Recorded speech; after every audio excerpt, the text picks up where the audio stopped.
আমার marital status নিয়ে কথা বলছেন, সবকিছু নিয়ে কথা বলতেছে নির্দ্বিধায়, মানে তাদের কোনো লজ্জা লাজ কিছু নেই। উঠার মধ্যে কথা বলে ওনাদের গায়ে লাগে না, কারণ ওনারা অভ্যস্ত এবং এটাই ওনারা করে যাবে, এটাই ওনারা করবে, এটাই হচ্ছে কি ফুল অ্যান্ড ফাইনাল। দ্বিতীয় বিয়ে করেও শান্তি মিলছে না ঢালিউড কুইন অপু বিশ্বাসের জীবনে। এবার বিস্ফোরণ অভিযোগ তুলে তিনি বলেন, দ্বিতীয় বিয়ে করেছে জেনেও অনেকে তার পিছনে ঘুরপাক খাচ্ছে।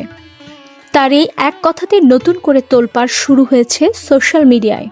আমি এই জন্যই তাকে অনেক বেশি স্যালুট করতে চাই যে সে আমাকে সম্মান দিয়েছে আলটিমেটলি। সম্প্রতি এক সাক্ষাৎকারে অপু বিশ্বাসের জীবনের ব্যক্তিগত বিষয় নিয়ে খোলামেলা আলোচনা করেন। মানুষ তার স্ট্যাটাস ও সন্তান, বিয়ের সবকিছু নিয়ে কথা বলেন। অপু আর আগের মতন ভেঙে পড়েন না, কারণ তার ভাষায় উনারা এগুলোই করবেন, এগুলোই তাদের অভ্যাস।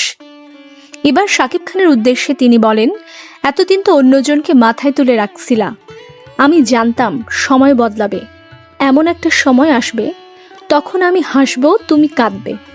শুধু তাই নয়, নিজের দ্বিতীয় বিয়ের বিষয়ে রহস্য রেখে কথা বলেন অপু বিশ্বাস। সাংবাদিকরা যখন তার দ্বিতীয় স্বামীর বিষয়ে কথা বলেন, তখন তিনি বলেন, আকাশে চাঁদ উঠলে সবাই দেখতে পায়, অর্থাৎ সময় যখন হবে সবই সামনে আসবে।